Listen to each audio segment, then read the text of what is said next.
솔루스 크리스투스, 오직 그리스도.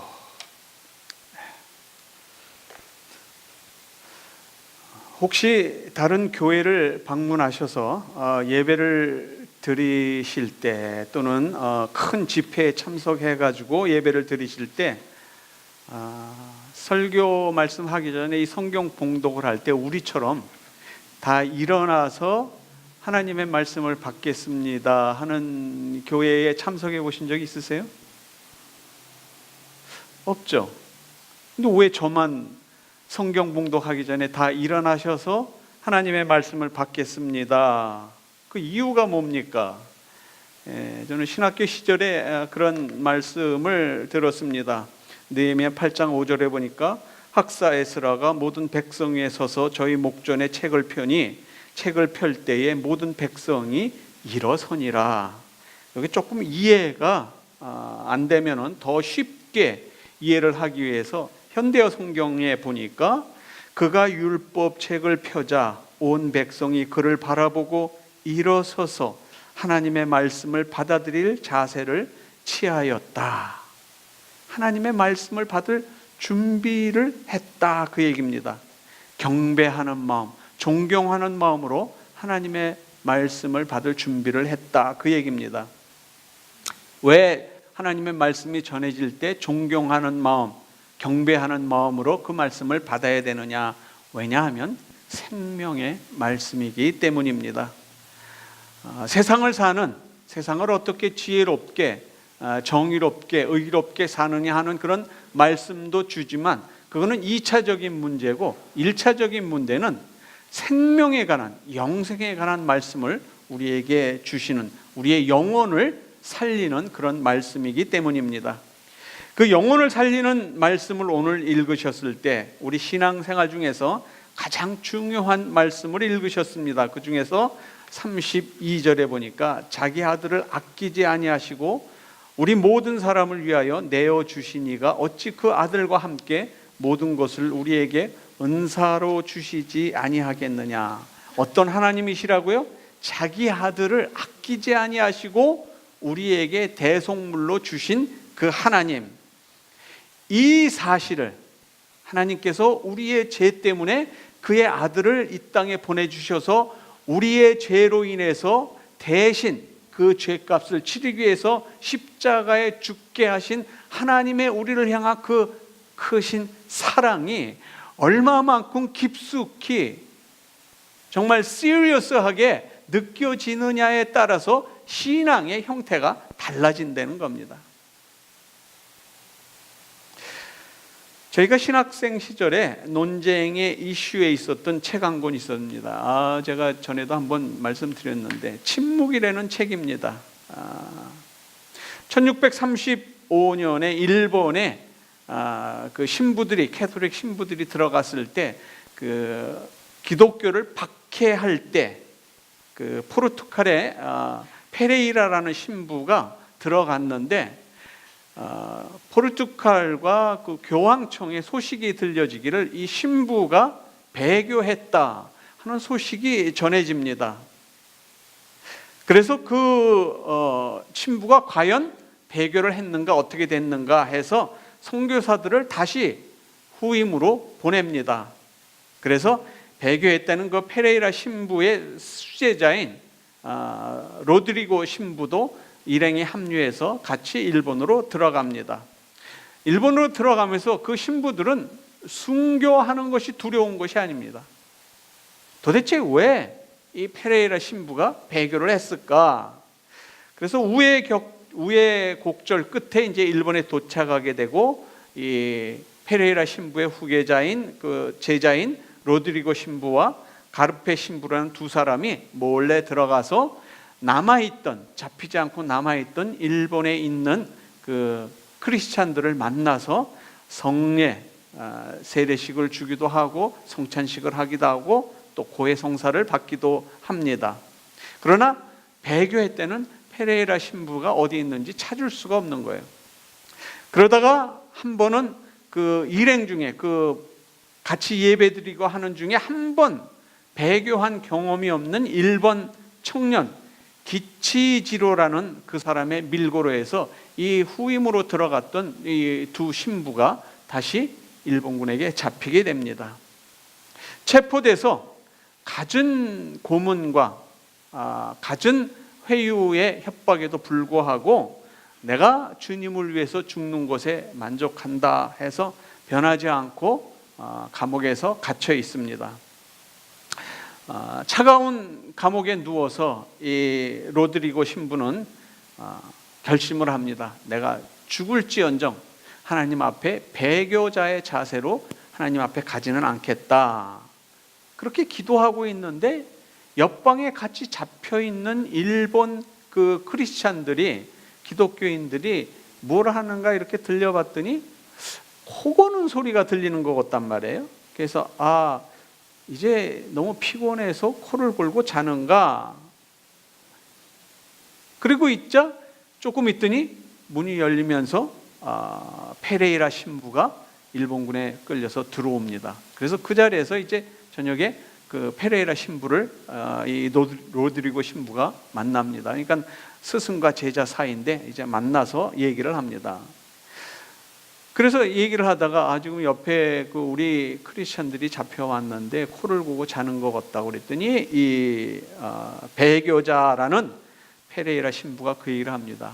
코 고는 소리가 아니라 저 소리는 크리스천들을 지금 전부 까꾸로 매달아 놨는데, 까꾸로 매달아 놓을 때 귀 뒤에 송곳으로 조그만 구멍을 양쪽에 뚫어 놓고 거꾸로 매달아 놓으면은 그 귀 뒤를 통해서, 눈을 통해서, 코를 통해서, 입을 통해서 피가 서서히 흘러내리면은 나중에 탈진이 돼서 죽는데, 이게 거꾸로 매달아 놓으니까 그 고통과 신음 소리가 코 고는 소리처럼 들리는 것이다.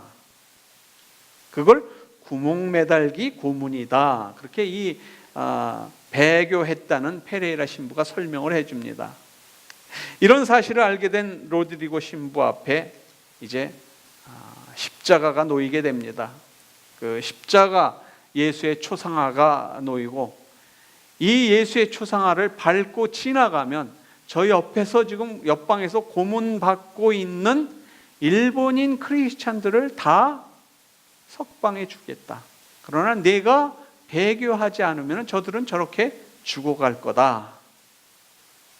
여기서 로드리고 신부와 이 페레이라 신부가 하는 대화가 신앙생활을 하는 신자들에게, 그 책을 읽는 신자들에게 천둥소리와 같이 들려옵니다. 배교의 행위는 절대로 할 수 없다는 로드리고 신부는 저 사람들은 이 땅에서 저렇게 고통을 받고 죽어가지만 대신 하늘나라에서는 큰 영광을 얻게 될 겁니다. 큰 기쁨을 얻게 될 겁니다. 그러자 배교했다는 페레이라 신부는 그렇게 얘기합니다. 자네는 자신의 나약함을 그런 아름다운 말로 속이려고 하는 거야. 결코 자신을 속여서는 안 돼. 그러니까 그 후계자 로드리고 신부가 대답합니다. 나의 나약함 그렇지 않습니다. 나는 저 사람들의 구원을 믿습니다. 그러자 페레이라 신부가 말합니다. 자네는 그들보다 자네 자신이 더 중요한 거야. 적어도 자신을 구원받기 위해서 배교자라는 소리, 하나님 앞에서나 사람들 앞에서 배교자라는 소리를 듣지 않기 위해서 지금 저렇게 고문받고 있는 일본인들은 아무 상관이 없는 거야. 나 혼자만 배교하지 않고 구원받으면 될 거라고 생각하는 거야. 나는 이미 교회에 오점을 남겼어. 지금 나처럼 교회에 오점이 되는 것이 당신은 두려운 거야. 그러나 나는 그게 두렵지 않았어. 나는 배교자라는 소리를 들었지만 나로 인해서 내가 예수의 초상화에 침을 뱉고 밟고 지나감으로 해서 교회에 나왔던 일본인 크리스찬들이 석방이 됐어. 나도 그랬었지.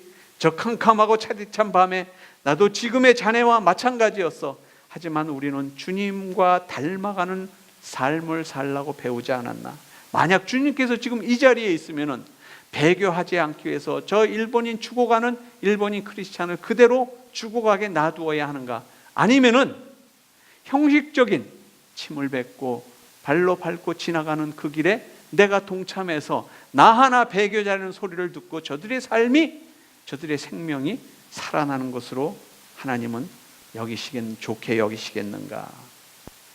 이 얘기를 듣고 한참을 기도하던 로드리고 신부가 결국은 예수의 초상화를 밟고 지나갑니다. 이렇게 해서 로드리고 신부가 주님의 얼굴에 침을 뱉고 그 위에 발을 올려놓았을 때 아침이 옵니다. 마치 예수님 잡혀가실 때 베드로가 3번 부인하니까 3번 부인하고 닭이 우니까 날이 밝더라 하는 그런 얘기를 생각나게 합니다. 이렇게 신부님이 침을 뱉고 밟고 지나간 초상화가 지금도 일본 박물관에는 보관이 되어 있는 겁니다. 그리고 침을 뱉고 지나간 로드리고 신부는 고백합니다. 나는 배교했습니다. 그러나 주님은 아시지 않습니까? 내가 신앙 자체를 배교한 건 아닌 걸 아시지 않습니까? 어떻게 네가 그렇게 너희 스승을 쫓아서 배교했느냐? 성직자들은 나를 신문할 것입니다. 내가 구멍 매달기 고문에 두려워서 그랬습니까? 맞습니다. 두렵습니다. 저 구멍 매달기 고문을 받고 있는 신자들의 신음소리를 도저히 들을 수 없어서 배교했나? 예, 그렇습니다. 그리고 페레이라 신부가 유혹한 것처럼 만일 내가 배교하면 저 가난한 신자들이 구원을 받는데 그렇게 생각했기 때문에 배교했습니까? 맞습니다. 하지만 자칫 그 사랑의 행위를 구실로 자신의 나약함을 정당해 했는지도 모릅니다. 그건 모두를 인정합니다. 이미 나의 모든 약점을 숨기려고 하지 않겠습니다. 하지만 그보다도 나는 성직자들이 교회에서 가르치고 있는 하나님과 나의 주님은 다르다. 그렇게 생각합니다. 이 책을 쭉 돌아가면서 신학생들이 다 읽고 논쟁이 벌어졌습니다. 배교해서는 안 된다 하는 쪽과 배교할 수밖에 없지 않느냐 하는 쪽으로 나뉘어서 신학생들 사이에 논쟁이 벌어졌습니다. 그러니까 배교하겠다 하는 그런 신학생이 배교하지 않겠다 하는 그런 신학생들한테 특별히 거기에 또 목사님 사모님이 신학생으로 있어서 그 사모님을 향해서 물었습니다. 사모님, 지금 사모님이 있는 그 자리에서 아이들 머리에 총을 겨누고 당신이 예수를 부인하면 이 아이들을 쏴 죽이고 당신이 예수를 부인하지 않으면 이 아이들을 쏴 죽이고 당신이 예수를 부인하면 이 아이들을 살려주겠소. 당신은 어떻게 하겠소? 할 때 그 자리에서 배교를 하시겠습니까? 아니면은 배교를 안 하시겠습니까? 그랬더니 그 사모님 얘기가 저는 부인하지 않겠습니다. 아니, 아이들이 지금 총으로 이 자리에서 죽어가는데도 부인하지 않습니까? 예, 부인하지 않습니다. 왜냐하면 그 아이들은 그 자리에서 순교하게 되면 하나님 앞에 가기 때문입니다. 그러자 한 신학생이 그런 얘기를 했습니다. 참 철저하게도 인간성이 없군요. 어떻게 눈앞에서 아이들이 죽어가는데 그 신앙이라는 것 때문에 그 아이들을 죽게 내버려 둡니까? 그 아이들을 그만큼 사랑하지 않았습니까? 나는 못합니다. 나는 내 앞에서 그런 일이 벌어지면 나는 충분히 배교하고 나는 그 아이들을 일단 살려놓고, 그리고 여기 로드리고 신부가 얘기했던 것처럼 내가 마음속에서부터 하나님을 배반한 건 아니지 않습니까? 겉으로 그 초상화에 침을 뱉고 발로 밟고 지나가는 게 그게 뭐가 대수입니까? 이렇게 해서 신학생들 사이에 논쟁이 됐습니다. 이런 논쟁 가운데 있을 때 그때도 그렇고 지금도 그렇고 말씀에서 하나님은 한마디로 결론을 내주십니다. 우리들을 구원하시기 위해서 하나님은 그 외아들을 죽음에 내어주셨다. 그리고 그 죽음에서 내어주신 누가 우리를 그리스도의 사랑에서 끊으리요? 환난이나 공고나 핍박이나 기근이나 적신이나 위험이나 칼이랴. 하나님이 우리를 붙들고 계신다는 거예요. 어떤 상황이 있든지, 배반하는 상황에 있었든지 배반하지 않고 순교하는 자리에 있었든지 어느 자리에 있었든지 하나님이 우리와 함께 하셨다는 겁니다. 우리를 구원하시기 위해서 그 아들을 십자가에 내어주실 때 이미 나약한 우리의 인간들은 다 아신 거예요. 저놈은 끝까지 버티고 순교할 놈, 저놈은 끝까지 버티지 못하고 배교할 놈, 저놈은 사회생활을 하면서 지 눈앞에 보이는 이익이 있으면 얼른 예수님 잠깐만요 그리고 나가서 그 짓거리를 할 놈, 저놈은 목에 칼이 들어와도 예수님의 말씀이 안 된다 그러면 안 할 놈. 하나님은 이미 그 모든 것을 다 알고 계시고 알고 계시기 때문에 그러한 나약한 인생들을 위해서 십자가에 돌아가셨다. 오늘 말씀은 그 얘기를 하시는 겁니다. 우리를 구원하시기 위해서 우리의 죄로 인하여 십자가에 죄를 짊어지시고 달리셨을 때 우리의 죄가 얼마나 중한 것인지, 그 우리의 죄를 예수 그리스도께서 한 몸에 짊어지셨을 때 그 자리에서는 그 아버지 성부 하나님께서 그 아들 예수 그리스도와 함께 하셨다? 아니요. 성경에 보니까 외면하셨다고 그랬습니다. 왜? 내 아들 예수 그리스도지만 그 몸에 인간이 가진 온갖 추악한 죄, 거룩하지 못한 죄를 한꺼번에 한 몸에 받으셨기 때문에 하나님께서도 고개를 돌리셨다. 그래서 마태복음에는 엘리 엘리 라마 사막다니, 하나님이여 하나님이여 어찌하여 나를 버리셨나이까, 그런 고백을 하는 겁니다. 무엇 때문에? 우리의 죄 때문에, 우리의 모든 죄를 짊어지셨기 때문에. 이렇게 해서 구원 얻은 우리들이기 때문에 예수 그리스도의 십자가의 피가 우리한테 없다면 우리는 어떠한 환경에서 환난이나 곤고가 올 때 넘어지고 또 넘어지는 거예요. 그러나 그 확신이, 그 사랑의 감격이 나의 몸에 틀어 박혀 있다면 결코 예수 그리스도를 부인하지 않는 자리에까지 갈 수 있다는 거죠. 그 확신의 말씀의 결론을 38절 39절에서는 그렇게 얘기합니다. 내가 확신하노니 사망이나 생명이나 천사들이나 권세자들이나 현재일이나 장래일이나 능력이나 높음이나 깊음이나 다른 아무 피조물이라도 우리를 우리 주 예수 그리스도 안에 있는 하나님의 사랑에서 끊을 수 없으리라.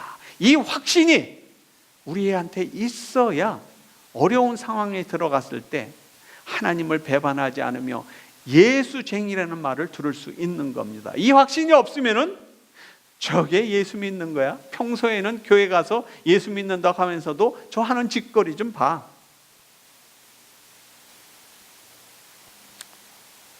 나와 예수님과의 관계를 끊게 하려고 내가 당하게 되는 일이라면은 38절 이하는 나와 예수님과의 절대적인 관계를 확인시켜 주는 겁니다. 이 세상에서는 물론 보이지 않는 하나님의 세계에서까지 나와 예수님의 관계, 그 관계, 이제 예수 믿고 구원받았다 하는, 영생을 얻었다 하는 그 관계를 끊을 자는 아무도 없다는 거예요. 물론 우리의 육신이 약해서 때로는 넘어집니다. 때로는 유혹당합니다. 그러나 그러한 상태에서도 하나님이 택한 자이거든 절대로 놓지 않으시고 잡아오신다는 거죠. 끌어오신다는 거죠. 다시 돌이키게 하신다는 거죠. 이것을 시편 139편에서는 그렇게 말합니다. 우리 같이 한번 읽죠. 시작. 내가 어디로 가서 주의 영을 피하며 내가 어디로 도망하여 주의 낯을 피하리이까. 하늘에 올라가도 주는 거기 계시고 내 자리를 움배에 펼지라도 주는 거기 계시옵니다. 새벽 날개를 펴고 바다 끝에 가서 자리를 잡아도 주의 손이 거기서도 나를 이끌고 주의 오른손이 나를 붙드나이다. 이 확신이 우리한테 있느냐는 거예요. 이 확신만 있으면은 겉으로는 내가 나약해서, 육신적으로는 나약해서 하나님의 말씀 안에 있지 못한다 하더라도, 욕을 먹는 크리스찬이라다 할지라도 궁극적인 구원의 확실은 하나님이 나를 붙들고 계시다는 이 확신으로 여생을 사시기를 바랍니다. 말씀을 기억하고 있지만, 양심의 가책을 느끼지만 나의 연약함으로 인해서 세상 쪽으로 갈 수 있습니다. 하나님은 그런 백성이라도 하나도 놓치시지 않고 그가 택하기로, 그가 구원하기로 작정한 그의 백성은 다 회개하고 돌아오게 하시는 겁니다. 그래서 사도 바울은 그렇게 얘기합니다. 하나님은 나를 택하셨다. 언제 하나님이 널 택했니? 내가 하나님을 몰랐는데 다메섹 도상에서 빛 가운데에서 하나님이 나를 택하셨다. 나를 부르셨다. 아니, 그 다메섹 도상에서 뿐만 아니라 내 어머니 모태에서 나오기 전에, 창세전에 이미 하나님이 나를 택하셨다. 그리고 지금 내가 이 자리에 있게끔, 이러한 말씀도 전할 수 있게끔 하나님이 나를 인도하셨다. 이 신앙의 고백이 우리 장로교인의 신앙의 고백인 겁니다. 존 칼빈이 얘기한 예정론이라는 게 바로 이 말씀 배경입니다. 신앙인들에게 가장 풀기 어려운 문제는 하나님의 침묵입니다. 왜 하나님은 나의 고통을 돌아보시지 않는 겁니까? 왜 지금도 내가 이렇게 부족한 가운데 있는데, 왜 내가 하나님의 뜻에 따라 살려고 하는데 왜 나를 이렇게 어렵게 하십니까? 왜 하나님은 내가 그렇게 간절히 기도했는데 왜 기도의 응답을 안 주시는 겁니까? 혹시 하나님 계시기는 한 겁니까? 아니면 계신다면 왜 나한테 그렇게 무관심하십니까? 하는 우리의 원망이 하나님을 향해서 있는 겁니다. 이러한 신앙의 갈등은 우리들한테만 있는 거 아닙니다. 성경에 보면 많은 신앙의 인물들이 다 그런 고통을 겪습니다. 시편에서는 다윗이 하나님께 부르짖습니다. 욥기에서는 욥이 하나님한테 부르짖습니다. 하박국 선지자도 침묵하고 계신 하나님께 하나님, 때에 따라 은혜를 주시는 하나님, 때에 따라서 역사하시는 하나님, 이때가 나를 도와주실 때입니다. 근데도 응답하시지 않는 거예요. 왜요? 내 때는 그때인데 하나님의 때는 그때가 아닌 겁니다. 정말 이렇게 무정할 정도까지 침묵하시는 하나님, 그 이유가 뭡니까? 물었을 때 하나님은 정말 내가 너와 함께하고 있다. 지금 내가 너와 함께하면서 내가 그렇게 하는 행동 하나하나를 내가 지금 눈여겨보고 있으며 내가 같이 괴로워하고 있다. 이 말씀을 하십니다. 그럼 왜 하나님 안 도와주십니까? 왜 역사 안 하십니까? 내가 지금 역사하고 있다. 어떻게? 하나님의 시간대로. 사람의 시간대로가 아니라 하나님의 시간대로. 때로는 우리가 살아온 인생 경험에 또 사회적인 관념에 신앙이라는 것이 안 맞습니다.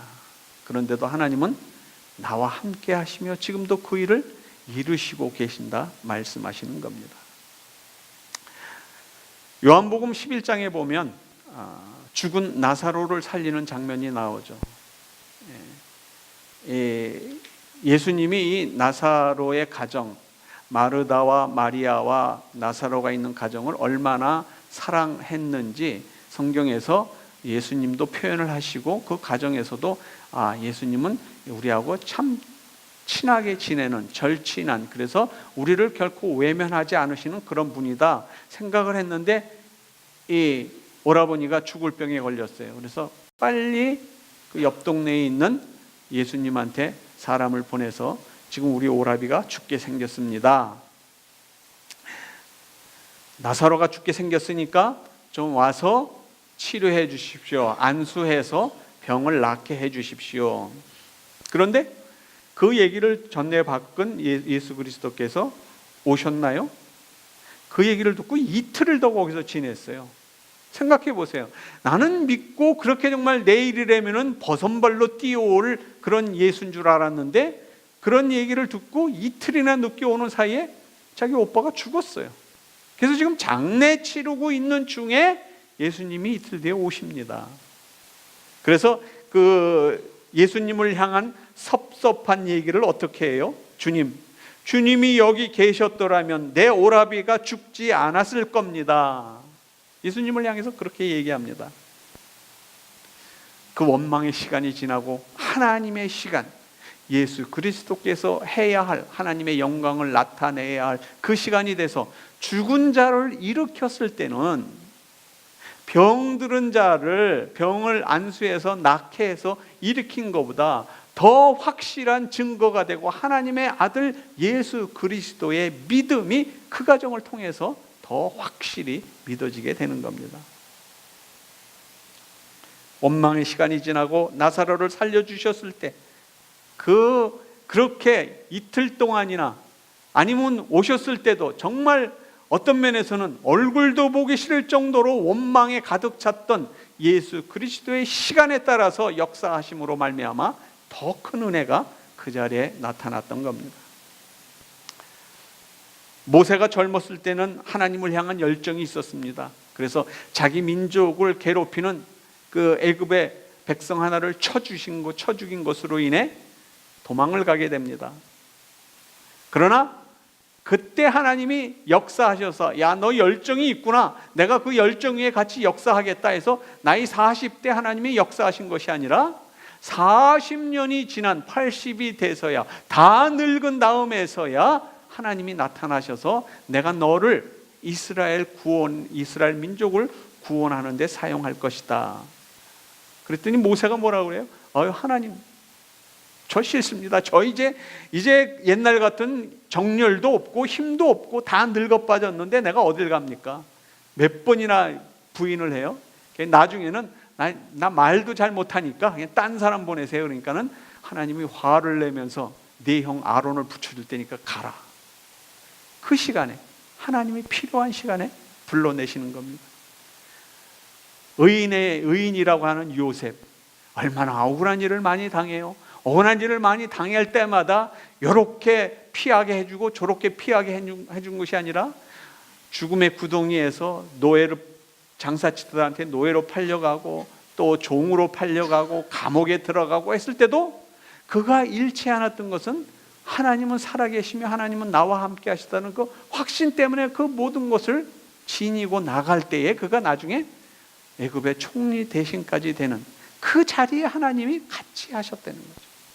모른 척 하다가 총리 대신 할 때 그때 하나님이 같이 하신 것이 아니라 어렵고 힘들 때에도 하나님은 계속 같이 하신 겁니다. 고통 중에 기도했는데도 기도의 응답이 없을 때 실망할 수 있습니다. 왜요? 우리는 기도할 때 꼭 기도의 응답을 받기를 원하는 겁니다. 내가 원하는 시간에, 내가 원하는 방향대로, 내가 원하는 방법대로 이루어주기를 기도하는 겁니다. 그런데 하나님의 시간과 하나님의 방법은 우리의 방법과 우리의 시간하고 맞지가 않을 때가 너무 많은 겁니다. 아무도 하나님께서 우리와 함께 하시지 않는다 말하고, 아무도 내가 하나님하고 같이 있다 확인을 못해도 지금도 예수를 그리스도로 고백하는 신자들의 마음속에는 주의 성령이 같이 하심으로 우리에게 주시는 말씀, 아무도 너희를 나의 사랑 가운데서 뺏을 자가 없다. 네가 연약해서 곁길로 갔을 때라도 나는 너희를 찾고 있다. 결국 궁극적으로 나는 너를 영생의 길로 인도하겠다라는 것이 오늘 말씀의 주제입니다. 아무쪼록 성숙한 믿음으로 기도하시면서 하나님이 우리를 향한 그 크고 광대한 계획에, 그 사랑의 계획을 기대하시면서 하나님의 은혜와 사랑과 축복을 매일매일 경험하시면서 나머지 여생 기쁨으로 거룩함에 힘입는 삶을 살게 되시기를 주 예수 그리스도의 이름으로 축원드립니다. 하나님 고맙습니다. 참으로 우리가 원하는 시간에 이루어지지 않은 것들이 많이 있지만 우리가 잘못된 길을 가더라도 결코 그리스도의 사랑 가운데에서 결코 끊을 수 없다는 주의 확신에 찬 우리를 보증하신 그 말씀으로 인해 힘을 얻고 돌아갑니다.